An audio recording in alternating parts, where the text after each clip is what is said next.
ఓం శ్రీ సచిదానంద సమర్థ సద్గురు సాయినాథ్ మహారాజ్ కి జై. 3 సార్లు ఓంకారం చెప్తాం.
శ్రీ సచిదానంద సమర్థ సద్గురు సాయినాథ్ మహారాజ్ కి జై.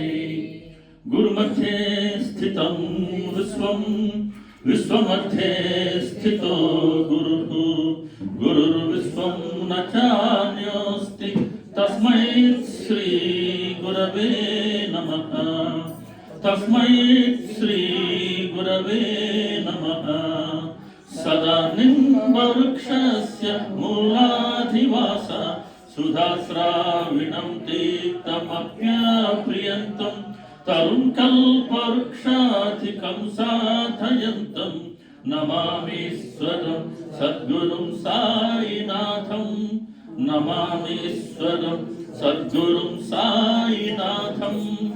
నమామీశ్వరం సద్గురుం సాయినాథం.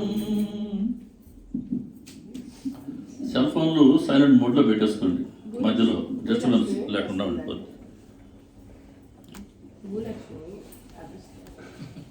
ఓకే.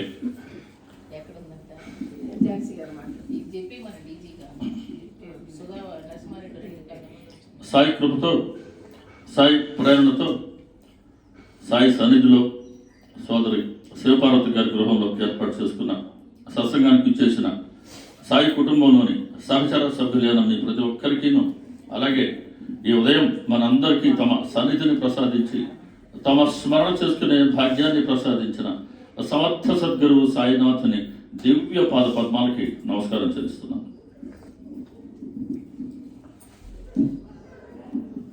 బాబాగారి సమర్థత ఎలా ఉంటుందంటే, మామూలుగా చిన్నతనంలో మనం స్కూల్కి వెళ్ళేటప్పుడు టీచర్స్ చైర్స్లో కూర్చొని ఉండేవాళ్ళు, మన కింద కూర్చునేవాళ్ళు. బాబాగారు ఎటువంటి సమర్థులు అంటే, మనందరం పైన కూర్చోబెట్టి టీచర్ని మన కింద కూర్చోబెట్టారు. అలా ఉంటుంది బాబాగారి సమర్థత. కాబట్టి ఆయన దగ్గర అందరం ఎప్పటికీ పిల్లలమే, ఎప్పటికీ స్టూడెంట్స్మే. ఎన్నెన్నో బలహీనతలు, ఎన్నెన్నో అపసవ్యమైనటువంటి ఆలోచనలు ఉంటాయి సహజంగా. వాటన్నిటినీ సరిదిద్దుకునే ప్రయత్నమే సత్సంగంలో కూర్చోవడం అంటే. సత్సంగంలో కూర్చుంటే మాత్రం అండి, మనకేదో పనులు ఉన్నాయి కదా, ఆ పనుల కోసం సత్సంగానికి పోలేము అని ఆలోచన తీసి పెట్టేయండి. ఎంత పని ఉన్నా సరే, ఏ ఇబ్బంది ఉన్నా సరే, వచ్చి సత్సంగంలో కూర్చోండి. వాటిని తీర్చే బాధ్యత అయింది. ఆయన ఇచ్చిన ప్రామిస్ అది. భారాన్ని మోపండి, మీ భారాన్ని నేను మోస్తానంటే అది భారం మోపడం అంటే, అది విశ్వాసం ఉంచడం అని అంటే. సత్సంగానికి 2 గంటలు కూర్చుంటే ఈలోగా మా పని మనం చేసుకోవచ్చు కదా, ఈ పని చూసుకోవచ్చు కదా, కాదు. మేము మరొక ప్రశాంతంగా ఆయన ముందు కూర్చుంటే అవన్నీ చూసుకుంటారు ఆయన్ని. బాబా చెప్తాను 14వ అధ్యాయం అనుకుంటాను, నా వద్ద కూర్చో నీకు బోల్డెన రూపాయలు ఇస్తాను అంటారు. ఏ రూపాయలు ఇస్తారు ఆయన? మనకు కావాల్సిన రూపాయలు కాదు, ఆయన ఇవ్వదలుచుకున్న రూపాయలు ఇస్తారు. ఎప్పుడు కూర్చోవాలి ఆయన దగ్గర? ప్రశాంతంగా కూర్చోవాలి. కాబట్టి శ్రవణం చేసినంతసేపు ప్రశాంతమైన మనసుతో చేయాలి. ఎటువంటి గడబిడలు ఏమవుతుంది, ఎన్ని సమస్యలున్నా ఆ సమస్యకి పరిష్కారం సూచిస్తారు మన సత్సంగంలో. ఆయన దాన్ని పరిష్కరిస్తారు.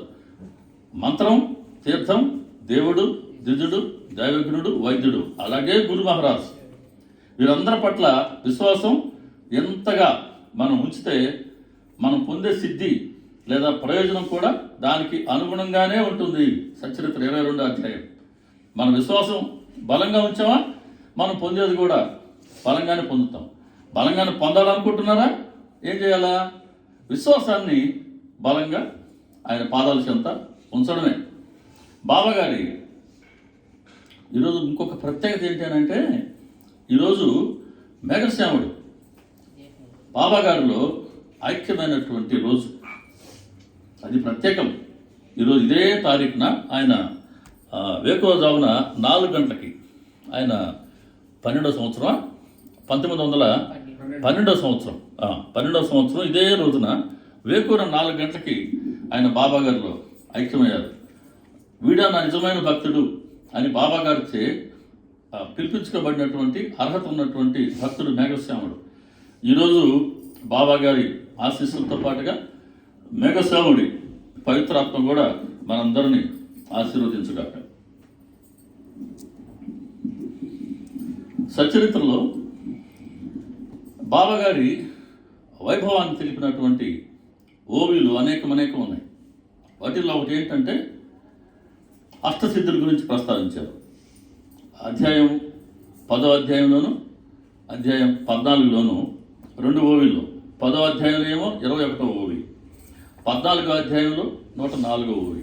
ఈ రెండులో ఏం చెప్పారంటే, అష్టసిద్ధులు బద్ధాంజలితో బాబాగారి ద్వారం వద్ద వేచి ఉంటాయి. నవనిధులు బాబాగారి ఆజ్ఞల కోసం ఎదురు చూస్తూ ఉంటాయి. నవనిధులు బాబాగారి చరణధూళిలో పొరలుతూ ఉంటాయి. అది ఆయన వైభవం. ఆయన ముందు మనం కూర్చోగలుగుతున్నాం. ఆయన ఆజ్ఞ కోసం అష్టసిద్ధులు, నవనిధులు ఎదురు చూస్తూ ఉంటాయి. మనం ఆయన ముందు కూర్చుంటే మనకు ప్రతిదీ సానుకూలంగా, మనకి ఏదైతే శ్రేయస్కరమో దాన్ని చేసేటట్టుగానే బాబాగారి ఆజ్ఞ ఉంటుంది. కాబట్టి బాబాగారి ముందు కూర్చోగలగటం, బాబాగారి పట్ల నమ్మకాన్ని ఉంచగలగటం, విశ్వాసంతో వారి వద్ద ఎటువంటి గడబిడలు లేకుండా స్థిరంగా ఉండగలగటం ఎన్నో జన్మల సుకృతం.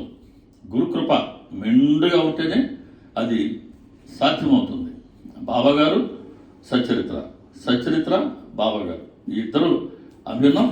మన రోజు సచ్చరిత్రతో మనం చేసేటువంటి పారాయణ అనండి, శ్రవణం అనండి, మననం అనండి, చింతన అనండి, పరిశీలన అనండి, అధ్యయనం అనండి, ఇవన్నీ కూడా బాబాగారి కృపను మనం మెండుగా పొందేందుకు మనకు అవకాశం ఇస్తూనే ఉంటాయి. బాబాగారి వరాల జల్లు మన సచ్చరిత్ర అని చెప్పుకునేందుకు నాకు చాలా ఇష్టం.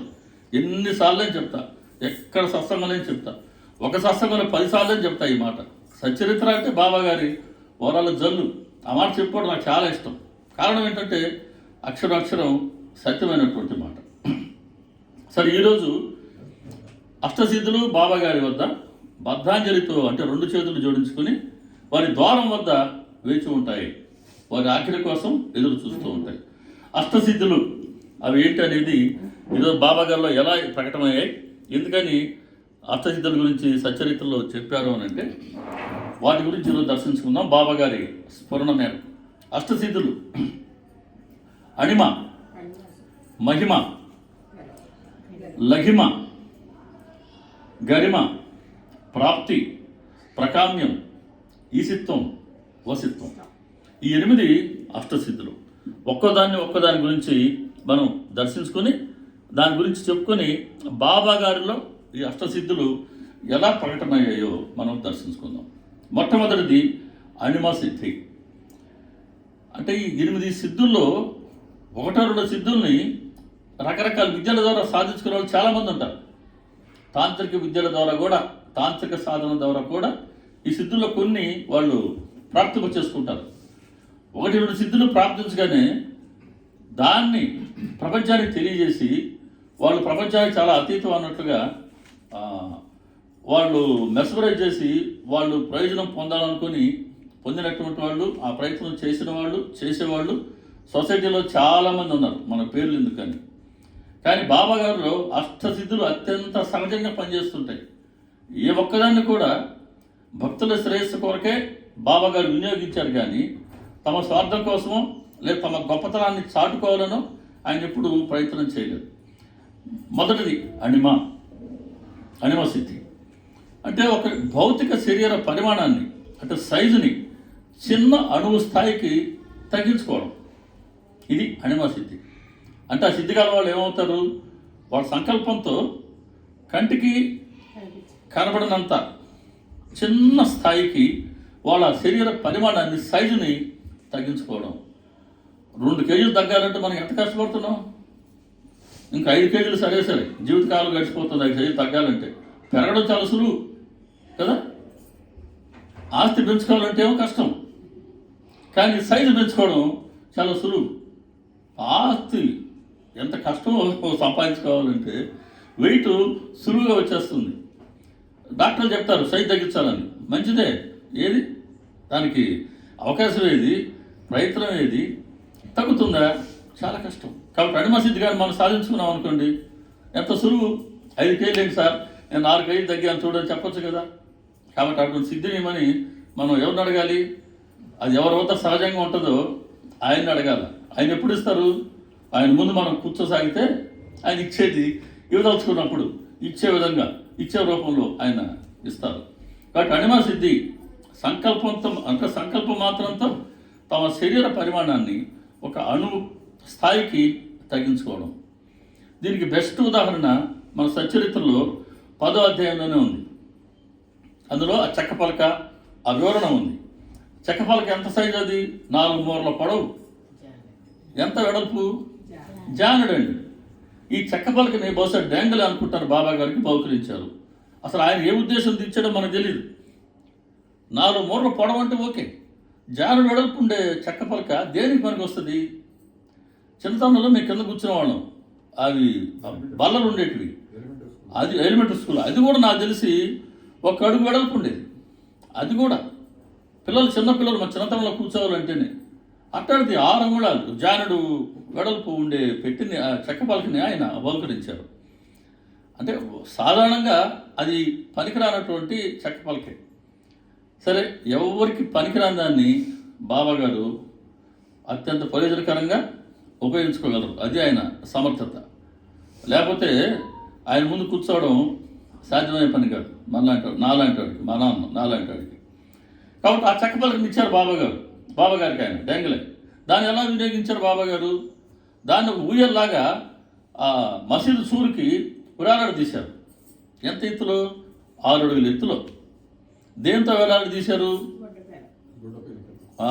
గుడ్డ పేలికలతో. ఆ బొమ్మల కొలువులో కట్టుకునే బొమ్మలు కూడా అవి కూడా ఆగవు.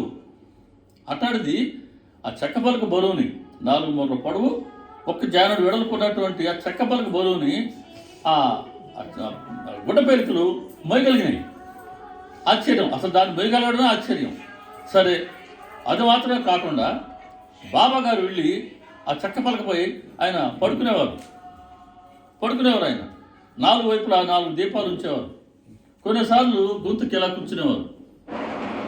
6 అడుగుల ఎత్తులో ఉంది. ఎలా ఎక్కేవారు, ఎలా దిగేవారు? ఇది ఎవరికి కనబడలేదు, ఎవరు గమనించలేదు, ఎవరు చూడలేదు, సాక్ష్యం లేదు దానికి. కానీ బాబా గారు పైన పడుకొని ఉండేవారు, పైన కూర్చొని ఉండేవారు. అరే, క్షణం ముందు బాబా గారు కింద ఉన్నారు, ఎలా వెళ్ళగలిగారు అని దీన్ని పరిశోధిద్దామని పరిశోధన చేసిన వాళ్ళు చాలామంది ఉన్నారు అప్పట్లో. ఒక పేరు చెప్పండి. బాబా గారిని పరిశోధించినటువంటి వాళ్ళల్లో దాసగాని ప్రముఖుడు. ఆయన ప్రొఫెషన్, ఆయన వృత్తే పోలీస్ కానిస్టేబుల్గా వచ్చినటువంటి వారు. కాబట్టి ఈయన ఎటెక్తుడు బాబా చూద్దామని చాలాసార్లు ఆయన ప్రయత్నించాడు. ఆయన బాబా గారికి ఒకరు దొరుకుతారా? ఆయన దొరకదలుచుకుంటే దొరుకుతారు, చిక్కడు దొరకడు ఆయన. కాబట్టి అంత సులువు కాదు. కాబట్టి ఎలా వెళ్ళగలిగారంటే అదే కంటికి కనబడనంత సూక్ష్మ స్థాయికి తమ శరీర పరిమాణాన్ని ఆయన తగ్గించుకునేవారు. వెళ్ళి దానిపై పడుకునేవారు, వాళ్ళకి ఇష్టానుసారం కిందకి దిగలిగేవారు. ఇలా చేస్తుంటే జనం వింతగా వచ్చి చూడసాగారు. ఇట్లా చూడసాగుతుంటే చివరికి ఆయన బాబా గారికి అది డిస్టర్బెన్స్ అనిపించి దాన్ని వించి దునిలో వేసేశారు. అందరితో దాని వ్యవహారం ముగిసింది. అలా బాబాగారి వద్ద అణిమ సిద్ధి ఏంటి? తమ సంకల్ప మాత్రంతో తమ శరీర పరిమాణాన్ని అణువు స్థాయికైనా తగ్గించుకోగలిగారు. ఒక సూక్ష్మ జీవ రూపంలో తగ్గించుకునేది వెళ్ళి ఆ చెక్క పలకపై కూర్చునేవారు, పడుకునేవారు. దీనికి ఇంకో మంచి ఎగ్జాంపుల్ ఏంటంటే 29వ అధ్యాయం మద్రాస్ భజన బృందం గోవిందస్వామి యజమాని ఆయన బాబా గారిని అడుగుతారు కదా, ఆ 3 స్వప్నాలు అయిన తర్వాత, బాబా మీరు బాగా ముసలివారిలాగా కనపడుతున్నారు, మీ ఆయుర్దాయం మీకు తెలుసా అని అంటే బాబా గారు ఏమన్నారు? ఇది నన్ను పట్టుకు నువ్వు ముసలివాడిని అంటున్నావా? ఏది నాతో పరిగెత్తు చూడు అని బాబాగారు పరిగెత్తున్నారు. బాబాగారు వెనకాలే ఈ గోవిందస్వామి పరిగెత్తున్నాడు. బాబాగారు పరిగెడుతూ ఉంటే ఆయన పాదాల వద్ద నుంచి పైకి లేచిన ధూళిలో బాబాగారు అదృశ్యమైపోయారు. ఎంత పాదధూళి లేస్తుంది, ఆ పాదధూళి ఎంత, అందులో బాబాగారు కనబడకుండా అదృశ్యం అయిపోయారు అని అంటే అక్కడ 2 సత్యాలు ఉన్నాయి. ఒకటి ఏంటంటే బాబాగారికి ఆయన నిరాకారులు, ఆయన రూపానికి నామరూపానికి అతీతులు. ఆయనకి నా బాబా చెప్తారు కదా, నా ప్రవేశానికి ద్వారం అవసరం లేదు, నాకు రూపం లేదు, ఆకారం లేదు. నిరాకారుడు ఆయన. నిరాకారుడు నేను అని చూపడం ఒకటి, నిరాకారుడైన నాకు నన్ను ముసలివాడు అంటావా, నాకు వయసుతో పోలుస్తావా అనేది ఒకటి. రెండోది ఏంటి? ఇదే అణిమ సిద్ధి. కంటికి కనబడినంత సూక్ష్మ స్థాయికి ఆయన తమ శరీరాన్ని ఆయన తగ్గించుకోగలిగారు. అలా ఈ 2 ఎగ్జాంపుల్స్ మనకు కనబడుతున్నాయి సచరిత్రలో. ఇది అణిమ సిద్ధి. దీనికి వ్యతిరేకం మహిమ సిద్ధి. అంటే ఒకరు వారి భౌతిక శరీర పరిమాణాన్ని ఎన్నో రెట్లు ఎక్కువగా పెంచుకోవడం. దానికి ఇప్పుడు మనం చెప్పుకున్న అణిమ సిద్ధికి ఆపోజిట్. అణిమ సిద్ధిలేమో తగ్గించుకోవడం, మహిమ సిద్ధిలేమో శరీరం సైజుని, పరిమాణాన్ని ఎన్నో రెట్లు పెంచుకోగలగడం. దీనికి బెస్ట్ ఎగ్జాంపుల్ ఏంటంటే దీంట్లో మన దేవుడు ఉన్నాడు లేడంటావేం, అందులో సాయి శరణానంద చాలా అద్భుతమైన గ్రంథం అండి. చదవండి ఒకసారి, ఇప్పుడు దాకా చదువుంటకపోతే దేవుడు ఉన్నాడు లేడంటావేం చాలా బాగుంటుంది. అసలు ఆయన ఎంత అదృష్టవంతుడు ఆ సాయి శరణానంద. అన్ని అనుభవాలు బాబా గారు ఆయన పొందగలిగారు. దాంట్లో ఆయన దేవుడి గురించి ఆలోచన చేస్తూ ఉంటే ఒక పర్యాయం ఏమవుతుందంటే బాబా గారు వద్దకు వెళ్ళినప్పుడు ఆయన బాబా గారు గుర్రం అంటూ ఉండు, గుర్రంపై కూర్చోవడం కూడా నీకు రావాలి అన్నారు. గుర్రం అంటున్నారంట. బాబా గారు ఇచ్చిన మంత్రోపదేశం కావాలని ఎవరు పోయారు బాబా గారు వద్దకు? రాధాకృష్ణమాయి, రాధాబాయి దేశ్ముఖ్ 18-19 అధ్యాయాల్లో ఉన్నారు కదా. మంత్రోపదేశం ఏమన్నారు? బాబా ఏమన్నారు? మంత్రం ఏంటమ్మా, ఆ మంత్రాల గొడవ మనకు వద్దు, నువ్వు నా వైపు చూస్తూ ఉండు అనన్యంగా, నేను నీ వైపు అలాగే చూస్తుంటా అని ఆవుతా అన్నారు. కానీ ఇక్కడ సాయి శరణానంద ఏమన్నారు? గుర్రం అంటూ ఉండు, గుర్రంపై కూర్చోవడం నేర్చుకోవాలి. అంటే దేవుడు అని అంటూ ఉండు, దేవుడు ఐక్యమయ్యే మార్గం కనబడుతుంది అని చెప్పడం దాంట్లో ఉన్న అంతరార్థం. కానీ ఆయన ఏమన్నారు? గుర్రం అంటూ ఉండు. ఒకసారి బాబా గారు మాట చెప్పిన తర్వాత దాన్ని మనం పాటించాల్సిందే. అప్పటి నుంచి ఈయన గుర్రం అంటున్నాడంట. ఆయన గుర్రం అన్నాడు, మనం కూడా గుర్రం అని మనకి ఇవ్వాల, మనకు చెప్పాల మంత్రోపదేశం ఆయనకి మాత్రమే చెప్పారు. అలా ఆయన గుర్రం అంటూ ఉంటే, ఆ నామజపం చేస్తుంటే క్రమేణా అన్నిట్లోనూ బాబా గారే దర్శనం ఇవ్వసాగారు నాకు అంటారు. అది ఆ గురువు పట్ల ఉంచినటువంటి విశ్వాసం. ఆ విశ్వాసానికే పరీక్ష ఇది. ఏదో గుర్రం అనమన్నాళ్లే అని అనుకోలేదు. బాబా గారు చెప్పారు కాబట్టి గుర్రం అంటున్నాడు ఆయన. క్రమేణా నీటిలో బాబా, నేలపైన బాబా, అగ్నిలో బాబా, ఆకాశం అంతా బాబా కనిపించాడట. ఆకాశం అంతే చూడగలం, ఆకాశం అంతా మనం సర్వవ్యాపంగా ఆకాశంతో పోలుస్తారు. సో భూగోళం అంతా వ్యాపించినటువంటి ఈ ఆకాశం అంతా సైజుకి బాబా గారు పెరిగి ఆయనకి దర్శనమిచ్చారు. ఆకాశం అంతా బాబా గారికి కనబడ్డారు. అంటే ఎంత శరీరం అయి ఉండాలా? భగవద్గీతలో అర్జునుడికి ఆయన విశ్వరూప సందర్శనం ఇస్తారు. 11వ అధ్యాయం భగవద్గీతలో విశ్వరూప సందర్శనం అని ఉంటుంది. విశ్వరూప సందర్శన యోగం, అది 11వ అధ్యాయం భగవద్గీతలో. దాంట్లో ఆయన కాళ్ళు, చేతులు, ముఖము ఇవన్నీ ఇంకా రెండోది కనబడుతుంది. విశ్వమంతా ఆయన ఒక్కరే ఉన్నారా అనిపిస్తుంది. అర్జునుడు చూడలేకపోతారు ఆయన ఎక్కువసేపు. అది మహిమ సిద్ధి.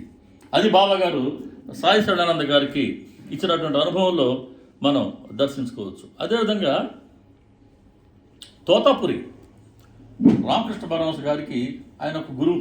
రామకృష్ణ పరమహంస గారే జగద్గురువు, ఆయనే భగవంతుడి అవతారం. ఆయనకి తోతాపురి గురువు అయ్యారు. ఎలాగైతే మన 32 అధ్యాయంలో బాబా గారు చెప్పారే, నాకు గురువు కనబడ్డారు అడవిలో అని, గురు దర్శనం అని. అలా తోతాపురి రామకృష్ణ పరమహంస గారి వద్దకు వచ్చారు ఆయన. అప్పట్లో రామకృష్ణ పరమహంస గారికి నిర్వికల్ప సమాధి దాన్ని ఎలా అభ్యాసం చేయాలో అని ఆయన ఆలోచిస్తూ ఉంటే, దానికోసం ఆయన ఎదురు చూస్తూ ఉంటే, కాళికామాత అంటే ఏ కాళికామాత అయితే ఆయన తాదాత్మ్యం చెంది ఉన్నారో రామకృష్ణ పరమహంస, ఆ మాతే తోతాపురిని వారి వద్దకు పంపింది. సరే, తోతాపురి గారి ఆధ్వర్యంలో ఆయన నిరాకారాన్ని ఉపాసించేవారు. తోతాపురి ఆయన ఆధ్వర్యంలో, ఆయన సూచనలు సలహాలతో కేవలం 3 రోజుల్లో రామకృష్ణ పరమహంస గారు అంతటి సమాధి స్థితిని పొందారు. కేవలం 3 రోజుల్లో, 72 గంటల్లో. యుగాలు కాదు, ఇంకా మన సంవత్సరాలు, మళ్ళీ కొన్ని జన్మలు పడతాయి ఆ స్థితిని పొందాలంటే, ఒక క్షణమైన 2 క్షణాలైనా. అటువంటిది కేవలం 3 రోజుల్లో ఆయన ఆ సమాధి స్థితి, అంటే ఆ యోగా మార్గంలో అత్యున్నతమైనటువంటి స్థితి, సమాధి స్థితి, దాన్ని పొందారు. తోతాపురి అప్పటి నుంచి తోతాపురి గురువు అయినారు, రామకృష్ణ పరమహంస గారు శిష్యుడయ్యారు. కానీ ఆ తోతాపురికి నచ్చంది ఏంటి అని అంటే, రామకృష్ణ పరమహంస గారు రోజు వీళ్ళు అమ్మతో మాట్లాడుతుంటారు. అరే ఏం చేస్తున్నావు నువ్వు అంటే, నేను అమ్మతో మాట్లాడుతున్నాను అంటాడు.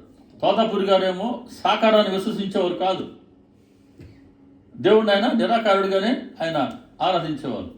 శిష్యుడేమో సాకారాన్ని కూడా పూజిస్తూ ఉన్నాడు, అమ్మతో మాట్లాడుతున్నాను అంటున్నాడు. ఇది తోతాపురికి నచ్చలేదు.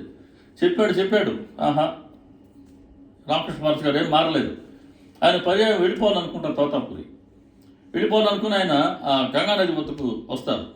గంగానది వద్దకు వచ్చి చూస్తే నది అంతా అమ్మాయి కనబడతారు, ఆకాశంలో అమ్మాయి కనబడతారు, ఎక్కడ చూసినా ఆయనకి కాళికామాతే కనబడతారు. అప్పుడు విశ్వసించాడు, నేను ఇప్పుడు దాకా నిరాకారాన్నే దేవుడు అనుకున్నాను, కాదు సాకారం కూడా దేవుడే అని. నిరాకారాన్ని పూజించే తోతాపురికి సాకారం పట్ల కూడా విశ్వాసాన్ని కుదిరింపచేశారు శిష్యుడైన రామకృష్ణ పరమహంస. ఇప్పుడు ఎవరు గురువు, ఎవరు శిష్యుడు? అలా రాముడికి వశిష్ఠుడు గురువు, కృష్ణుడికి సాందీప మహర్షి, సాందీప మహాముని గురువు. అట్లా భగవంతుడు అవతరించినప్పుడు అలా కొంతమందికి అవకాశం ఇస్తారు. అలా అవకాశాన్ని పొందిన వారు తోతాపురి. కాబట్టి తోతాపురి లాంటి నిరాకారాన్ని ఉపాసించే వారికి కాళికామాత అన్ని వైపులా కనబడింది. అది మహిమా సిద్ధి. మొత్తం ఆమె కనపడ్డారు. సో అణిమ, మహిమ రెండైనాయి. మూడవది గరిమ. ఒకరి భౌతిక శరీర పరిమాణాన్ని ఎవరు కదల్చలేనంతగా ఎన్నో రెట్లు పెంచుకోవడం, ఈ సిద్ధి మన దగ్గర ఉంది. కాస్తుంది ఇది అంటే బరువును పెంచుకోవడం ఎంత సులువు. దీనికి పెద్ద ప్రయత్నం చేయాలా? మనం ఎంత వేరలేదు. ఈ సిద్ధి మన దగ్గర ఉందండి. గరిమ సిద్ధి, భౌతిక శరీర పరిమాణాన్ని ఎవరు కదల్చలేనంతగా ఎన్నో రెట్లు పెంచుకోవడం. బాబా గారు తొలినాళ్ళలో ఎక్కడ కూర్చునేవారు? ఆయన మన వేప చెట్టు మొదట్లో కూర్చునేవారు. 4వ అధ్యాయంలో మనకు చెప్పారు కదా. నానా చెబుతారు, తల్లి చెప్తారు, బాబా గారు ఒక అందమైన బాలుడిగా, ఆ 16 ఏళ్ల బాలుడిగా వేప చెట్టు క్రింద మొదట్లో స్థిరాసనంలో కూర్చొని ప్రకటమయ్యారు అంటారు. అక్కడ కూర్చునేవారు బాబా గారు. ఎండున్నా, వానొచ్చినా, చలైనా అక్కడ కూర్చునేవారు ఆయన. ఓ పర్యాయం మంచి వాన వచ్చింది. వాన వస్తే అందరూ ఇళ్లలో కూర్చుంటాం కదా. ఒక భక్తుడికి అనుమానం వచ్చింది, పాప కుర్రాడు ఆ చెట్టు కింద కూర్చొని ఉంటారు కదా, ఏం చేస్తున్నాడో చూద్దామని వస్తాడు. వేప చెట్టు చుట్టూ నీరు వచ్చేస్తున్నాయి. బాబాగారు ఇళ్లలోనే కూర్చోన్నారు, కదలకుండా ఉన్నారు. ఇంకా అప్పుడు ఆయన వచ్చి, ఆయన పేరు అయితే నాకు సరిగ్గా దొరకలేదు, కానీ గుర్తున్నంత వరకు నారాయణ తేలిక్ కావచ్చు, లేదా సబ్జెక్టు కరెక్షన్. ఆ భక్తుడు వచ్చి బాబాగారిని బలవంతంగా ఎత్తుకొని తీసుకెళ్ళి ఆయన్ని మసీదులోనో లేదా చావడి ఆ మెట్ల మీదనో కూర్చోబెట్టారు. సరే, అప్పటి నుంచి ఆయనకి ఏమనిపించింది, నేను బాబా గారిని మోసాను అని ఆయనకి బాగా నేను మోసాను అహంకరించాడు అనమాట. ఇంకో పర్యాయం ఇదే మాదిరి వర్షం వస్తే ఒకసారి ఏమో ఈజీ కదా, బాబా గారిని ఒకసారి నేను తీసుకెళ్ళా కదా అని మళ్ళీ వచ్చి కదలచిపోయాడు. ఆహా, ఎంత ప్రయత్నించినా కదిలించలేకపోయారు. అది ఒకడు ఎప్పుడు మనం కదిలించలేనంతగా ఎన్నో రెట్లు ఎక్కువ ఆ బరువుని పెంచుకోగలగటం, ఇది గరిమ సిద్ధి. ఆంజనేయ స్వామి కూడా మనం పురాణంలో వింటాం. భీముడు ఆయనకి దారికి అడ్డంగా ఉన్నారని లేమంటే తోకని కదిలించమంటారు. ఆ తోకని ఆయన కదిలించలేకపోవడం. అదేవిధంగా అంగదుడు రాయబారానికి పోయినప్పుడు కూడా అంగదుడి పాదాన్ని వాళ్ళు రాక్షసులు కదిలించలేకపోవడం, ఇవన్నీ మనం పురాణాలు చదువుకొని ఉన్నాం, వినున్నాం, చూసున్నాం. అది గరిమా సిద్ధి. కాబట్టి ఎవరు కదల్చలేనంతగా మన శరీర పరిమాణాన్ని ఎన్నో రెట్లు ఎక్కువగా పెంచుకోవడం. అంటే మనకి ఇంత పూర్తిగా రాలా. మనం ఎవరైనా సరే కదిలించగలరు ఈజీగా. తోస్తే పడిపోయండి, క్యూలో ఉన్నాం అనుకో, తోస్తే పడిపోతాం. కానీ బరువు మాత్రం పెరిగింది. అంటే ఎవరు కదల్చలేనంత బరువు పెరగల. మనం కాస్త బరువు అయితే పెంచుకున్నాం, మనకు ఇబ్బంది కలిగించేంత మేరకు పెంచుకున్నాం, మనకే ఇబ్బంది. అది దీనికి ఆపోజిట్ లఘిమ, శరీరం సైజుని లేదా శరీరాన్ని పూర్తిగా భార రహితంగా మార్చుకోవడం, ఏమాత్రం బరువు లేకుండా బరువుని జీరో చేసుకోవడం. ఇది డాక్టర్ చెప్పేది. ఇది మనకు బరువు తగ్గండి, బరువు తగ్గండి, బరువు తగ్గండి అంటుంటారు. పాప రాలేదు ఈరోజు మీ కోడలు. ఓకే. కానీ బరువు తగ్గించుకోవడం ఎంత కష్టమో మనం ప్రయత్నిస్తే తెలుస్తూ ఉంటుంది. వాకింగ్ చేసేవాళ్ళు, జాగింగ్ చేసేవాళ్ళు, ఇంకా కొలతలు పెట్టుకొని గ్రాములు మిల్లీగ్రాములు తినేవాళ్ళు, తాగేవాళ్ళు, ఇన్ని రకాలుగా ప్రయత్నిస్తుంటే తగ్గుతుందా మనం ఆశించినంత? చాలా కష్టం. కొందరు తగ్గుతుంది. పట్టుదల అది ఉంటే, కృషి ఉంటే ఏదైనా సరే సాధించుకోవచ్చు. ఆ ప్రయత్నం లోపం ఉంటే భగవంతుడు ఆశీర్వదిస్తాడు దేనికైనా సరే. కాబట్టి బరువుని, శరీరాన్ని పూర్తిగా భారరహితంగా మార్చుకోవడం. ఇంతకుముందే చెప్పుకున్నాం మనం, గుడ్డపీలికలే బరువునే, గుడ్డపీలికలే ఆ చెక్క బరువునే మోయటానికి అవకాశం లేదు అసలు. కానీ బాబా గారి వద్ద ప్రతిదీ సాధ్యమే. నీటితో దీపాలు వెలిగిస్తారు. నీటికి ఉన్న గుణం ఏంటి? అది అగ్నిని ఆర్పుతుంది. అది నా సహజ గుణం. కానీ దానికి వ్యతిరేకంగా బాబా గారి స్పర్శతో మంటని ఆర్పే గుణం ఉన్నటువంటి నీటి ద్వారా ఆయన దీపాలు వెలిగించారు. పచ్చి కుండలతోనే ఆయన నీటిని మోయగలిగాడు. పచ్చి కుండ చెయ్యిలా పట్టుకుంటే అది విచ్చుకోవాలి. అటువంటి పచ్చి కుండలతో సాయంత్రం వరకు రోజు ఆయన నీటిని మోసేవారు. సాయంత్రం అయిన తర్వాత నీటి కుండని ప్రక్కన పెడితే అవి పచ్చివి కావటం వలన అక్కడికక్కడే పగిలిపోయేవి, లేదా విచ్చుకునేవి రాశాడు సచ్చరిత్రలో 5వ అధ్యాయంలో. అలా బాబాగారి స్పర్శతో మనకు సహజంగా ఉండే గుణానికన్నా వ్యతిరేకంగా ఉండేదే ఆయన అతి సహజంగా మనకు అవలీలగా ఇవ్వగలరు. సచరిత్ర చెప్తుంది బాబాగారి లీలలు అతి సహజంగా ఉంటాయి, అవలీలగా జరుగుతూ ఉంటాయి. అందులో పెద్ద ప్రత్యేకత అయితే ఏది ఉండదు. ఆయన కాల్చి పడేసిన అగ్గిపుల్లలే కావాలి, ఆయనకి పాడుపడ్డ మసీదే కావాలి. మంచి బిల్డింగ్ ఇస్తే పోవచ్చు కదా, మంచి చొక్కా ఇస్తే కఫని వేసుకుంటారా? అది చిరిగిపోయిందే కావాలి. చిరిగిపోయింది కదా ఉన్న కుడితే కూడా వాళ్ళని పక్క పానిచ్చి దాంట్లో మళ్ళీ చేయి వేలు పెట్టి దాన్ని పెద్ద చేసుకునేవారు. అట్టా బాబా గారు భలే సరదాగా ఉంటాయి. ఆయన అసలు అత్యంత సమర్థులు. మనం ఈ సేవ చేస్తాం అనుకుంటే కుదరదు. ఆయన సేవ చేయించుకోదలుచుకుంటే ఆ సేవ మాత్రమే మనం చేయగలం. ఇది తేడా. మనం చేయదలుచుకుంటే మనం చేయలేం. కానీ మన స్వభావానికి సరిపడా ఆయనే ఒక్కొక్క సేవను మనకు నియమించి ఆ సేవని మన ద్వారా ఆయనే స్వీకరిస్తారు. ఇప్పుడు ఇక్కడ ఆ పాత గుడ్డ పిలికలు అసలు ఆ చెక్కనే మోసేందుకు వాటి శక్తి ఉండదు. కానీ బాబాగారు కట్టారు కాబట్టి అవి ఇనుప గొలుసులాగా వాటిని మోయగలిగింది. సరే, అదొక ఎత్తు అయితే బాబాగారు వెళ్ళి పైన పడుకునేవారు, కూర్చునేవారు అని చెప్పుకున్నాం మనం. అంటే ఎంత సూక్ష్మంగా బరువు తగ్గించుకుంటే అది సాధ్యమవుతుంది.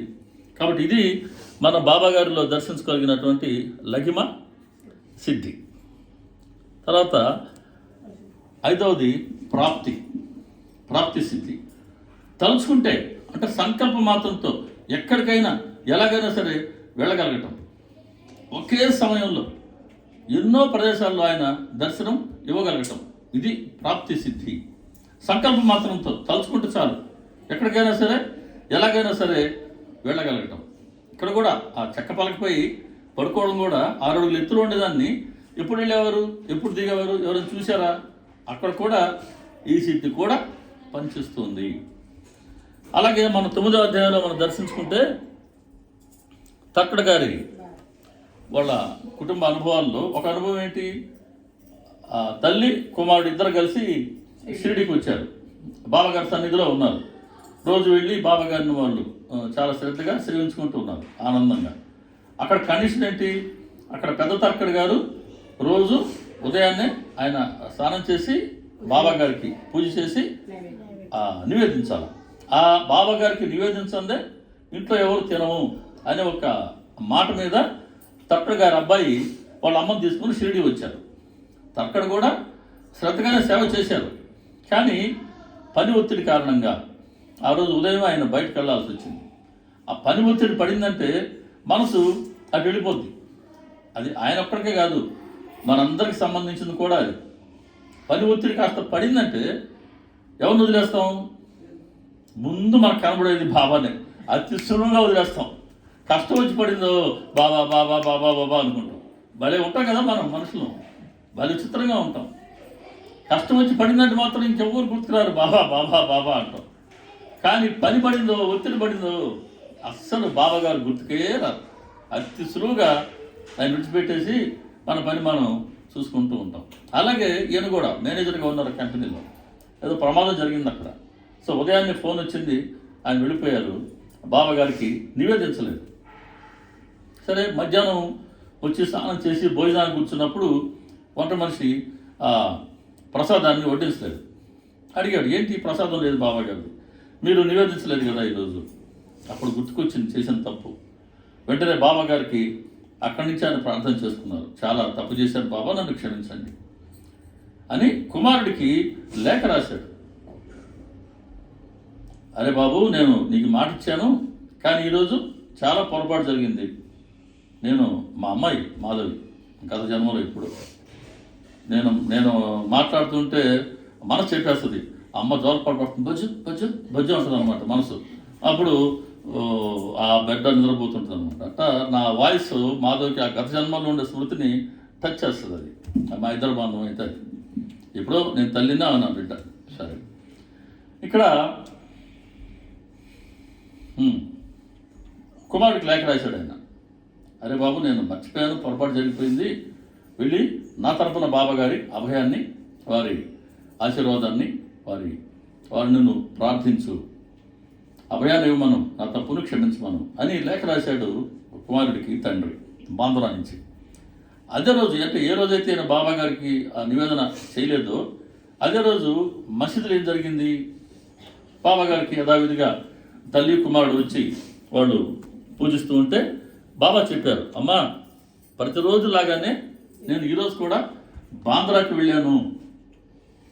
ఇంట్లో యజమాని లేడు, తలుపులు వేసి ఉన్నాయి, నేను ఎలాగాలో లోపలికి ప్రవేశించాను అని వదిలేలా. నా ప్రవేశాన్ని ఎవరు అడ్డుకోగలరు? ఆ మాట ఎంత లోతైన మాట అంటే, అదే బాబాగారి సచ్చరిత్ర వరాల జల్లు అని చెప్పుకోవడం ఎందుకు నాకు ఇష్టం అంటే, ఆ మాటలో వరం ఉంది. అది ప్రత్యేకత. నా ప్రవేశాన్ని ఎవరు అడ్డుకోగలరు అన్నారు ఆయన. ఏంటి దాంట్లో ఉన్న వరం? ఏమై ఉండాలా వరం? ఓకే, ప్రవేశానికి అవసరం లేదు అది చెప్పేశారు, కానీ నా ప్రవేశాన్ని ఎవరు అడ్డుకోగలరు అన్నాడు ఆయన. అది వరం. ఆయన ప్రవేశించదలుచుకుంటే ఏది ఆపదు. ఆయన అనుగ్రహం పొందేందుకు మన వంతు వచ్చినప్పుడు ఆయన మన మనసులో ప్రవేశిస్తారు. మనకు తెలిసి ప్రవేశిస్తారా? మన ప్రమేయంతో ప్రవేశిస్తారా? లేదు. మనకు బాబాగారి పట్ల విశ్వాసంతో వెళ్ళి ఆయన ముందు కూర్చుంటున్నామా? లేదు. ఆయన లాక్కొచ్చుకుంటున్నారు, మనం వెళ్ళి కూర్చుంటున్నాం. కాబట్టి నేను ప్రవేశించదలుచుకుంటే మీరెవరు అడ్డుకోలేరు. అంటే ఆయన ప్రవేశించడం ఆయనకి ఇష్టం లేనప్పుడే కాస్త తడిపుడిగా దూరంగా ఉంటారు. అప్పుడే ఆయన పట్ల మనకు విశ్వాసం కుదిరినట్టుగా అటు ఇటుగా మనం కొంత డోలాయమానంగా మనం మానసిక స్థితి ఉంటుంది. కాబట్టి బాబా గారి మాట ప్రతి ఒక్క మాటకి ఎన్నో రకాల అర్థాలు ఉంటాయి. ఓం అంటే ఓంకి ఎన్నో అర్థాలు అంట. ఓం అనే అక్షరానికి మనం మామూలుగా చెప్పుకునేది ఏంటి? ఓం అంటే భగవంతుడిని మనం ఆహ్వానిస్తున్నాం, అందుకు మనం ఓంకారం చెప్పుకునేది. వెల్కమ్ టు ది గాడ్, ఇదో ఈ కార్యక్రమానికి ఓంకారం చెప్తున్నాం అంటే మేము ఆహ్వానించామయ్యా, దా వచ్చి కూర్చో, మా అందరి వైపు చూస్తూ ఉండు అని మన ప్రార్థన. ఒక్క ఓం అనే అక్షరాన్ని మనం ఉచ్చరించడం ద్వారా. అలాగే బాబాగారి పలుకుల్లో ఎన్నో అర్థాలు స్ఫురిస్తాయి. కాకుంటే అప్పటి మన మానసిక స్థితికి పరిణతికి తగినట్లుగా ఆ రోజు మనకు ఆ పరిణితిని బట్టే ఆయన మనకు తెలియజేస్తారు. ఆ పరిణితి లేదనుకోండి, ఆయన తెలియజేస్తే మాత్రం ఉపయోగం ఏంటి?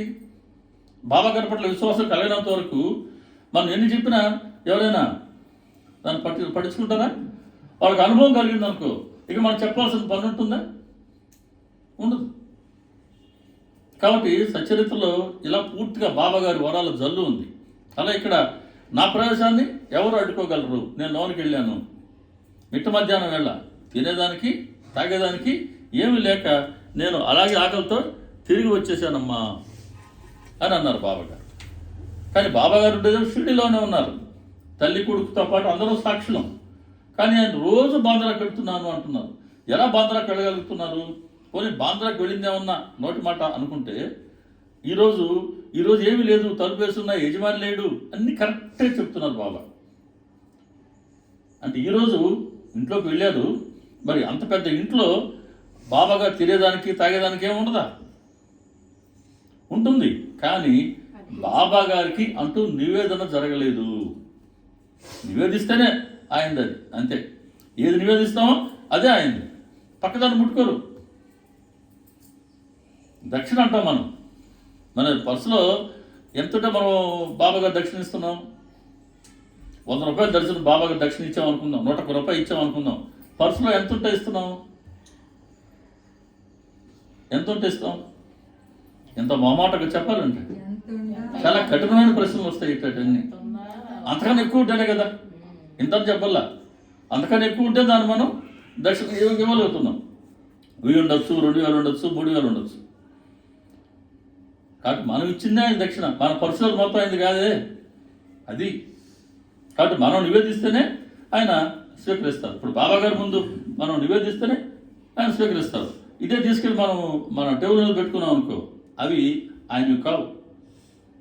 ఇది మనం అర్థం చేసుకోవాలి. అదే సమయంలో ఒకసారి నివేదించినావా, ఆయన ప్రతిరోజు దాన్ని స్వీకరిస్తారు. ఎక్కడున్నా సరే, ఎలాగైనా సరే, ఏ రూపంలోనైనా సరే. అది చెప్తున్నారు. ప్రతిరోజు వెళ్తున్నాను నేను, ఈరోజు కూడా అలాగే వెళ్ళాను. కాబట్టి ప్రతిరోజు తర్కడు ఇంట్లో బాబాగారికి ఆయన పూజ చేసి నివేదన సమర్పిస్తున్నారు. ప్రతిరోజు బాబాగారు స్వీకరిస్తున్నారు. ఈరోజు నివేదించలేదు కాబట్టి ఇంట్లో ఏమీ లేవు, తినేదానికి తాగేదానికి. మిట్ట మధ్యాహ్నం వేళ నేను ఆకలితో తిరిగి వచ్చాను. అదే బాబాగారి ప్రతి మాట వరమే సచ్చరిత్రలో. అంటే మనం కూడా బాబాగారికి నివేదించామా, అంతవరకే మన బాధ్యత. ఆయన ఏ రూపంలో స్వీకరిస్తారు, ఎలా స్వీకరిస్తారో అది మనకు సంబంధించింది మాత్రం కాదు, అది ఆయనకు మాత్రమే సంబంధించింది. కానీ స్వీకరణ మాత్రం తప్పనిసరిగా చేస్తారు, నిరుత్సాహపరచరు. అది పిలిస్తే పలికే దైవం బాబా. కలియుగం ఆయనదే, సద్గురువుల రాజ్యం కలియుగం. సద్గురువులకి సామ్రాట్ మన సమర్థ సద్గురువు సాయిబాబా. అది ఆయన ప్రత్యేకత. నా భూత నా భవిష్యత్తు అవతారం. ఎంతో ప్రేమ, భగవంతుడు ఎంతో ప్రేమతో ఈ రూపంలో అవతరించారు. లేకపోతే మనటందరికీ అండదండగా ఉండడం, సపోర్ట్ చేస్తూ ఉండడం, మనల్ని సరి చేసుకుంటూ రావడం చిన్న విషయం కాదు. అమ్మా నాన్న చేయగలిగారా? కష్టం మనిషిని మార్చడం. కానీ ఆయన కొద్ది కొద్దిగా ఆయన మనల్ని మలుచుకుంటూ వస్తున్నారు ఆయన దారిలోకి. అక్కడ బాబా గారు షిరిడీలోనే ఉన్నారు, బాంద్రాకు వెళ్తున్నారు. అది ఈ ప్రాప్తి అనే సిద్ధిలో భాగంగా. ఇంకో ఉదాహరణ చెప్పుకోవాలంటే మనం 41వ అధ్యాయం. ఎవరు ఆ అధ్యాయంలో వచ్చేది? 41వ అధ్యాయంలో బీవ్దేవ్ వాళ్ళ తల్లిగారు చాలా వ్రతాలు చేశారు. ఆ వ్రతాల ముగింపు సందర్భంగా ఒక ఉద్యాపన కార్యక్రమాన్ని ఆవిడ ఏర్పాటు చేయాలనుకున్నారు. 10 మందిని పిలిచి భోజనాలు పెట్టాలనుకున్నారు. ఆ కార్యక్రమానికి బాబా గారిని ఆహ్వానించాలి?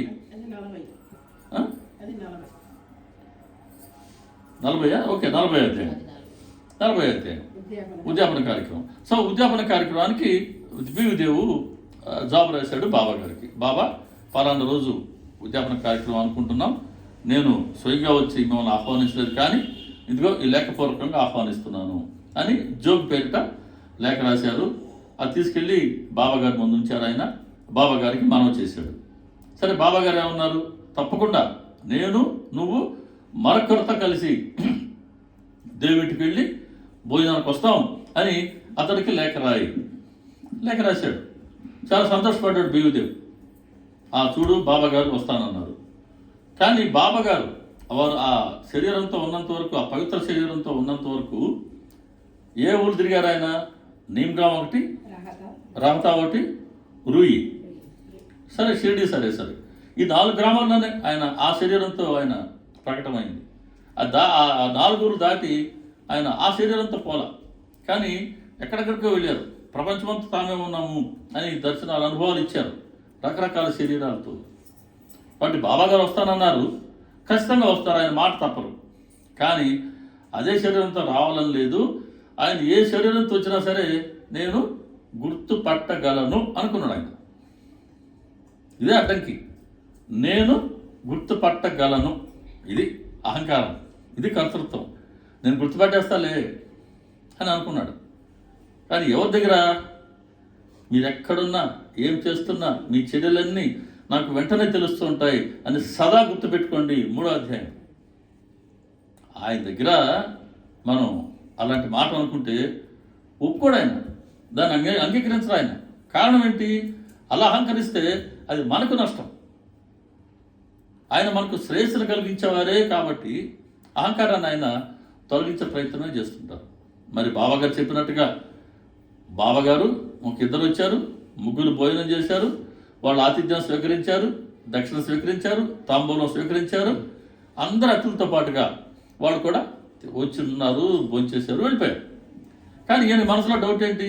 బాబాగారు వస్తానన్నారు, రాలేదు. బాబాగారిని గుర్తించలేదు ఆయన. ఇదే మాట లేఖ రాశాడు. మళ్ళీ జోక్గా రాశాడు. బాబాగారు ఇలా వస్తా అన్నారండి, కానీ బాబాగారు రాలేదు. బాబాగారు వచ్చినట్టు నా మనసుకు అనుభవం కలగలేదు. కాబట్టి నన్ను వస్తానని చెప్పి నాకు మాటిచ్చి నిరుత్సాహపరిచారు అని లేఖ రాస్తాడు. దానికి ఏం చెప్పారు బాబాగారు? నేను నిరుత్సాహపరిచానా? నేను మాట తప్పానా? నేను మన ఇద్దరితో పాటు భోజనానికి వచ్చాను. నేను ఆ ముందు సన్యాస రూపంలో నేను ఒక్కడే వచ్చాను, కానీ నేను డబ్బు కోసం వచ్చాను అని నువ్వు అనుకున్నావు కదా. నేను డబ్బు కోసం రాలేదు, నేను భోజనం కోసం వచ్చాను అని చెప్పాను కదా. ఇంక మరి ఇద్దరితో పాటు వచ్చాను కదా, 3 భోంచేశాను కదా, వెళ్ళిపోయాను కదా, మరి నేను రాలేదని ఎందుకు అంటున్నావు? గుర్తించడం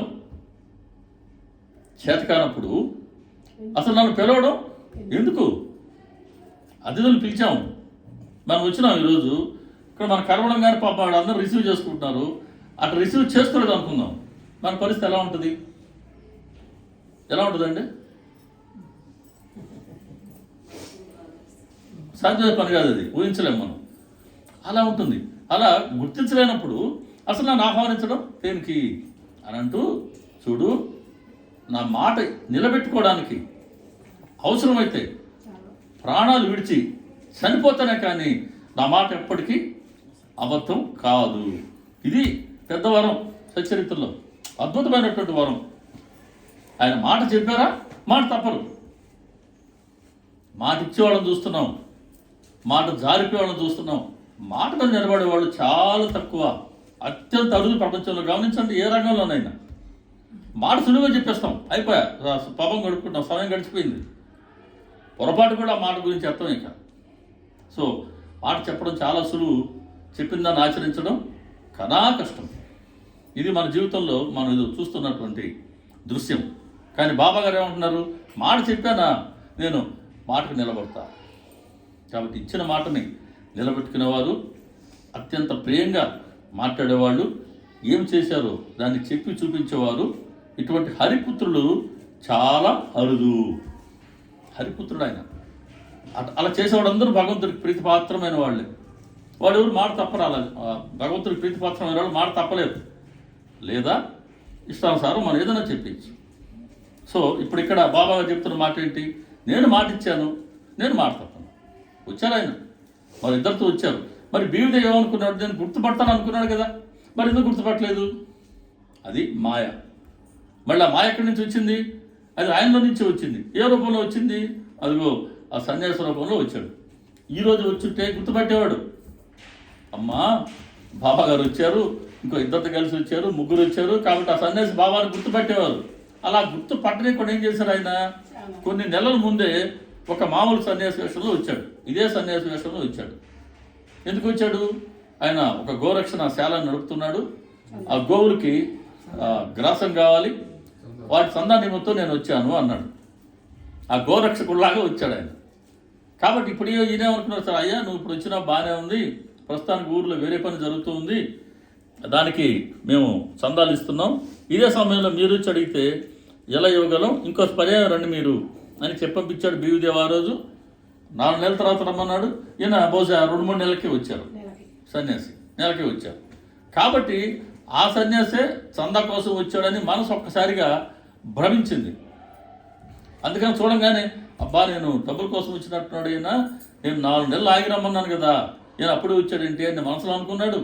ఈయన మనసులో అనుకున్న దాన్ని బాబాగారు తెలియజేశారు. అది ఆయన గొప్పతనం. అంత ఎరుకు లేకుండా ఉంచడం మనల్ని హింట్ ఇస్తాడు. హింట్ ఇచ్చినా కూడా మనం గుర్తించలేకపోతే ఆయన ఏం చేయాలా? ఈయన మనసులో అనుకున్నాడండి, ఏంటి అప్పుడు నేను 4 నెలలు ఆగి రమ్మన్నాను కదా, అప్పుడు వచ్చాడేంటి, నేను డబ్బులు కుదరవని చెప్పాను కదా, అబ్బా అనుకున్నాడు ఈయన. ఆయన రాగానే ఏం చెప్పాడు? నేను డబ్బుల కోసం రాలేదు అంటే నీ మనసులో అనుకుంటే దానికి స్పందన ఇచ్చారు ఆయన. మన మనసులో ఉన్న దాన్ని ఎవరు చెప్పగలరు? ఆయనే చెప్పగలరు, అంతర్యాన్ని కాబట్టి. అది గుర్తించలేదు ఈయన. అదే ఒకసారి దృష్టి తప్పిందంటే మళ్ళీ ఆ సరైన దిశలోకి రావడం చాలా కష్టం. ఇదే మాట చెప్పారు బాబా గారు 4వ అధ్యాయంలో కాకసాహెబ్ దీక్షిత్కి. విఠల్ పటేల్ వచ్చాడు, చూసావా, అతడు అత్యంత పారిపోతూ, ఒక క్షణంగా దృష్టి మరల్చావా పారిపోతాడు.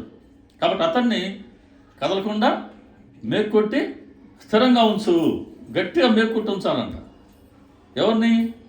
దేవుడికి మేక ఎలా కొడతాం మనం? ఆయన పారిపోతా, ఎక్కడి నుంచి ఎక్కడికి పారిపోతాడు? ఒకవేళ పారిపోయాడు అనుకున్నా, ఇప్పుడు ఇక్కడి నుంచి పారిపోవాలి ఆయన, ఈ అపార్ట్మెంట్లో నుంచి. వీళ్ళు వేరే అపార్ట్మెంట్కి ఇంటికో పోవాలా అంటే ఇక్కడ లేనట్ట. దేవుడికి అసాధ్యమైనది కాదు. ఆయన ఇక్కడ ఎలా ఉన్నారో ప్రపంచం అంతా అలాగే ఉండగలరు. ఎందుకంటే ఆయన పారిపోతు కాదు, పారిపోతంతా ఎక్కడున్నాడు? మనలో ఉన్నాడు. మన మనసే పారిపోతూ. అందరి మనసు ఇక్కడే ఉన్నాయా? నిజం చెప్పండి, నిజం చెప్పాలా? చాలా కష్టం. శరీరం అయితే ఉంది ఇక్కడ, అదో అవసరమైతే తలుపు వేసేస్తాం, ఎక్కడ పోలేము ఇంక మనం. కానీ శరీరాలు ఇక్కడ ఉన్నాయి, మనసు ఇక్కడ ఉండడానికి గ్యారంటీ అయితే లేదు. అది చెప్తున్నాడు బాబా. మనసు పారిపోతురా బాబు, నువ్వు మనసునికి మేక్కొట్టు. దేంతో కొట్టాలి మేకు? భక్తి అని మేక్కొట్టి భగవంతుడి చరణాల వద్ద కదలకుండా ఉంచు అని అక్కడ చెప్పారు. ఇక్కడ ఎప్పుడైతే దృష్టి మరలింది, ఒక్క క్షణం దృష్టి మరల్చావా ఆయన పారిపోతాడు అన్నాడు. ఒక్క క్షణం దృష్టి మరల్చడం అంటే మళ్ళీ ఆ స్థితి రాదు. అందుకు నిరంతరం సాధన చేస్తూనే ఉండాలి. ఒక్కొక్కరికి ఒక్కొక్క సాధన ఇచ్చారు ఆయన. రామజపం చెప్పారు, కథ రచన చెప్పారు, మందిరం నిర్మాణం చెప్పారు, ప్రచారం గురించి చెప్పారు, లేదు ఆధ్యాత్మ రామాయణం భాగవతం గ్రంథాలను ఆయన పారాయణ చేయమన్నారు, అధ్యయనం చేయమన్నారు. ఒక్కొక్కరికి వాళ్ళ స్వభావానికి సరిపడా ఇచ్చారు. అలా మనకిచ్చిన ఒక నియమం ఏంటి? మనకు ఆయన ఇచ్చింది, మనకి ఏ సాధన ఇచ్చారు బాబా? శ్రవణం ఇచ్చారు, వినమన్నారు. వినడం అంటే ఇలా కూర్చొని మాత్రమే కాదు, ఇంట్లో కూర్చొని మనం సచరిత్ర మనం భక్తిగా పారాయణ చేసుకున్న శ్రవణమే. ఇది మనకిచ్చిన సాధన. దీని నుంచి రోజు చేస్తుండాలి. ఇది ప్రతిరోజు చేస్తుండాల్సిందే. ఒక్కరోజు తినకుండా మానుతున్నావా? ఒక్క పూట తినకుండా మానుతున్నావా? ఎంత కష్టపడ్డావు చూడు. రాగానే ప్లేట్లో వచ్చేసినాయి, సమోసాలు, స్వీట్. ఎంత కష్టపడ్డావు, ఇంటి నుంచి ఇక్కడ దాకా వచ్చినావు. అమ్మో నా బిడ్డ నా కోసం ఇంత కష్టపడిందా అని రాగానే ప్లేట్ ఇచ్చేసాడు. ఇంకాసేపటికి ప్లేట్ సైజు పడుతుంది, మహిమా సిద్ధి ప్లేట్కి వస్తుంది, ఇప్పుడు పెద్ద సైజు వస్తుంది ప్లేట్కి.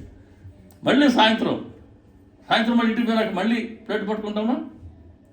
ఇవన్నీ నిత్యం ప్రతిరోజు తప్పకుండా చేస్తున్నప్పుడు బాబాగారి కోసం ఒక అరగంట గంట మనం సమర్పించుకోలేకపోతే ఎలా? నిత్యం చేస్తేనే సాధన అండి. ఏదన్నా ఎక్కడి నుంచి చాలా దూరం వెళ్ళిపోయినామే, బీవిదేవి ఇంట్లో ఉన్నాం కదా, బీవిదేవి దృష్టి మారింది. అబ్బో డబ్బుల కోసం వచ్చాడు విషయం బాబాగారు వస్తారేమో అన్న దాని నుంచి డబ్బు వైపు వెళ్ళింది.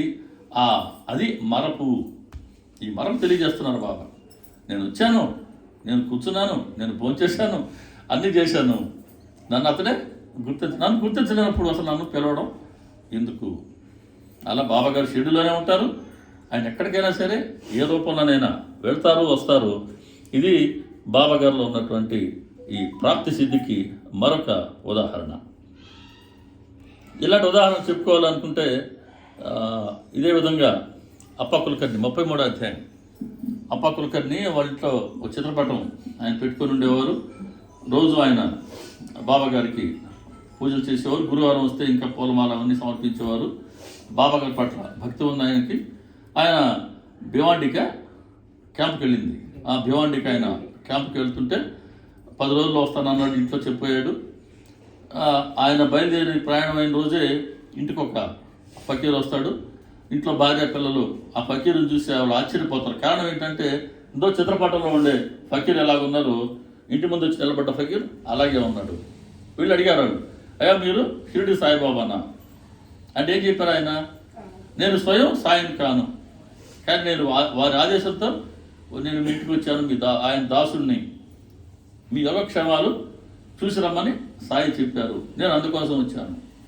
సరే, ఒక ఫకీర్ వచ్చాడు ఇంటి ముందు. ఆమె తల్లి రూపాయి దక్షిణ ఇచ్చింది. ఆయన దాన్ని పుచ్చుకున్నారు, ఊది పొట్లం ఇచ్చారు, వెళ్ళిపోయారు. కాసేపటికి ఈయన భివాండికి వెళ్ళే ఆ ప్రోగ్రామ్ ఏదో గుర్రానికి సమస్య వచ్చింది. ఇంకా గుర్రం ప్రయాణం చేయలేకపోయింది. కాబట్టి ఆయన ప్రయాణానికి అడ్డంకి వచ్చింది. తిరిగి ఇంటికి వచ్చాడు అప్పా కులకర్ణి. రాగానే ఆవిడ చెప్పారు, ఏమంటే ఈ మాదిరి బాబాగారు ఇట్లా ఫకీర్ వచ్చారు మన ఇంటికి, అచ్చం ఇలాగే ఉన్నారు, నేను ఒక రూపాయి దక్షిణ ఇచ్చాను అనగానే ఏమన్నాడు ఆయన? ఇప్పుడే చెప్తున్నాం మనం మనుషులు ఎట్లా ఉంటామని. అబ్బా నువ్వైతే రూపాయి ఇచ్చినావా, నేను కనుకైతే 10 రూపాయలు తక్కువ ఇచ్చిండేవాడిని కానబ్బా అని అన్నాడు. ఏ పక్క పోయాడు, ఈ పక్క పోయాడు అంటే వెతుక్కుంటూ పోయాడు. మొత్తానికి ఆయన కనబడ్డప్పుడు ఆయన దక్షిణ అడిగాడు. ఎంత ఇచ్చాడు ఈయన? ఏం చెప్పాడు ఇక్కడ భార్యతో? అది మాట చెప్పడం చాలా సులువు, కానీ సందర్భం వచ్చిందా ప్రాణం కింద మీద పడిపోద్ది. రూపాయి ఇచ్చాడు. ఆయన మళ్ళీ చేజారిపాడు. ఇక్కడేమో ఆ అమ్మాయి రూపాయి ఇస్తే తీసుకెళ్ళిపోయారు, భార్య రూపాయి ఇస్తే. నేను రూపాయి ఇస్తే మళ్ళీ రూపాయి, అటు 3 రూపాయలు తీసుకున్నాడు, మళ్ళీ చేజారిపాడు. ఇవేం చేయాలి ఈయన అంటే తన దగ్గర లేనట్టుగా పక్కన ఉండేవాడు చిత్రే మిత్రుడు ఆయన దగ్గర తీసుకున్నట్టు నటించి మళ్ళీ రూపాయి ఇచ్చాడు. ఆయన మళ్ళీ రూపాయి అడిగాడు. 6 రూపాయలు అయిపోయినాయి. ఇంకేం చెప్పాడు? మళ్ళీ చేస్తే మా ఇంటికి వస్తే ఇస్తా అన్నాడు. సరే పద అన్నాడు. విడిచిపెట్టాడు సద్గురు. ఇది ఆయన గొప్పతనం. పోనీలే అనుకోలేదు. ఎందుకు అనుకోలేదు? ఇతను ఏం చెప్పాడు? నేను 10 రూపాయలు తక్కువ కాకుండా ఇస్తాను అన్నాడు. ఇవ్వకపోతే రుణపడి ఉన్నట్టే, ఆ రుణం తీరదు. నువ్వు మాట చెప్పావు ఒకరికి, నువ్వు తీర్చాల్సిందే. అది తీర్చకపోతే తీరేంత వరకు నువ్వు జన్మించక తప్పదు. 100,000, 1,000, లక్షల జన్మలు ఎత్తుకు తప్పదు. వాళ్ళు తీర్చాల్సిందే. దర్శాలు 100 రూపాయలు ఇస్తానని చెప్పినావా, నువ్వు 100 రూపాయలు ఇవ్వాల్సిందే. 99 రూపాయలు ఇచ్చినావా, 1 రూపాయి కోసం ఎవరికి ఇస్తానన్నావో వాడు మళ్ళీ పుట్టేంత వరకు నువ్వు గాలిలో ఉండాల్సిందే. వాడు పుట్టాక నువ్వు పుట్టాల్సిందే, వాడికి చెల్లించుకోవాల్సిందే. ఇది ఆ పులి దగ్గర జరిగింది. 31వ అధ్యాయం. ఆ పులి ఎప్పుడో రుణపడింది వాళ్ళకి. అడవిలో పుట్టిందండి పులిగా, క్రూర మృగం. సర్కస్లో ఉండింది, సర్కస్ కంపెనీలో. దాన్ని ఆ ఫకీర్లు కొనుక్కున్నారు, తీసుకొచ్చి ఊళ్ళో తిప్పుతున్నారు. చివరికి దానికి వ్యాధి వచ్చింది. వాళ్ళు బాబాగారి దర్శనానికి తీసుకొచ్చారు. బాబాగారి దర్శనంలో బాబాగారిని చూస్తూ ఆ పులి బాబాగారి సన్నిధిలో ప్రాణం విడిచింది. బాబాగారు 5 రూపాయలు 50 రూపాయలు అనుకుంటా 50 రూపాయలు ఆ ఫకీర్ చేతిలో పెట్టాడు ఆయన, ఆ ముగ్గురు చేతిలో. ఈ పులి మీకు రుణపడి ఉంది, అందుకని ఇప్పటిదాకా మీ రుణం తీర్చుకుంటూ ఉన్నది అని 50 రూపాయలు ఇచ్చారు అని అంటే బహుశా ఆ జీవుడు ఇంకా 50 రూపాయలు రుణపడి ఉన్నాడేమో, అది తీర్చలేకపోయింది ఈ జన్మలో. కానీ అట్ట జీవుడు బాకీ పడ్డ 50 రూపాయలు ఎవరు తీర్చాడంటే సద్గురు తీర్చాడు. కారణం ఏంటి? వచ్చి ఆయన సన్నిధిలో ప్రాణం విడిచింది, అది రుణానుబంధం. ఇంకా జీవుడికి ముక్తి ఇవ్వాలి ఆయన. జీవుడికి ముక్తి ఇవ్వాలనంటే వాడు రుణం ఆయన తీర్చాలి. అందుకు 50 రూపాయలు తీసుకొచ్చి వాడి చేతిలో పెట్టడం జరిగింది. అలా మాట చెప్పామా రుణపడి ఉన్నట్టే సుమా, అది మళ్ళీ మనం వెనక్కి తీసుకోలేం.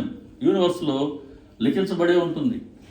ఫలానా వాళ్ళకి మాట చెప్పారు, చివరిలో మనం ప్రాణం ఇచ్చేటప్పటికి ఈ మాటలను తీర్చినారా? ఎస్. తీర్చలేదా? నో. అటు నోలు ఎక్కువ ఉన్నాయనుకో, ఎవరికైతే నువ్వు మాట చెప్పినావో, ఎవరికైతే నువ్వు చెప్పిన దాన్ని నువ్వు తీర్చలేదో వాళ్ళందరికీ నువ్వు చెప్పినా ఇచ్చేంత వరకు నువ్వు జన్మిస్తుండాల్సిందే. ఇన్నెవిటబుల్, తప్పదది. ఈరోజు మనం జారుకున్నట్టుగానే కాదు. కాబట్టి ఎవరు కూడా మాట చెప్పొద్దు దయచేసి. చెప్పినాక దానికి స్టికాన్ అవ్వండి. మాట చెప్పకముందే ఆలోచించుకొని చెప్పాలి మనం. చెప్పినాక రుణపడ్డట్టే. భక్తులలో రుణముక్తులైన వారు నాకు అత్యంత ప్రీతిపాత్రులు. 36వ అధ్యాయం సచ్చరిత్రలు బాబా చెప్పిన మాట. దాని అర్థం ఏమని? ఎవరైతే భక్తులు రుణం తీర్చుకోలేదో వాళ్ళు నాకు అత్యంత వ్యర్థమైన వాళ్ళు అని. అంతే కదా, వ్యతిరేక పదం కదా అది. అంతే కదా, దాన్ని ఒప్పుకోవాలి కదా మనం. కాబట్టి ఇది మాత్రం చెప్పుకొని మన కాయనికి రెండో వైపు చూడకపోతే ఎలా? కాయనికి 2 వైపులు ఉంటాయి. బొమ్మ ఉంది, పొరుస్తుంది. రుణం తీర్చుకుంటేమో అత్యంత ప్రీతిపాత్రులు, రుణం తీర్చుకోలేదా పనికిమాలెడ్డాడు అంటాడు ఆయన. మనం ఏమనిపించుకుందాం? ఆయన దృష్టిలో మంచిగా ఉందామా వద్దా అనేది మళ్ళీ మనకు వదిలేశారు. కాబట్టి ఇక్కడ అప్పకొలకన్ని 10 రూపాయలు తక్కువ కాకుండా ఇస్తాను అనుకున్నాడు. కాబట్టి ఆయన 10 రూపాయలు వసూలు చేయాల్సిందే. అది సద్గురు తత్వం. కాబట్టి 9 రూపాయలు ఇచ్చిన బాబా ఒప్పుకోలా, మళ్ళీ చేజాయిపాడు. ఇంకా నా దగ్గర బాబా 10 రూపాయల నోటు ఉంది బాబా, ఇంకేం లేవంటాడు. పోయినా 10 రూపాయల నోటు ఇచ్చేరాదు అన్నాడు ఆయన. ఆ 10 రూపాయల నోటు చేతిలో పెట్టాడు, తీసుకొని వెళ్ళిపోలేదు. 9 రూపాయలు తిరిగి వెనక్కి ఇచ్చాడు. ఎవరు వేరే ఫకీర్ అయితే 9 రూపాయలు అదనంగా 10 రూపాయలు, మొత్తం ఎంత వచ్చినట్టు తీసుకెళ్తాడు కదా.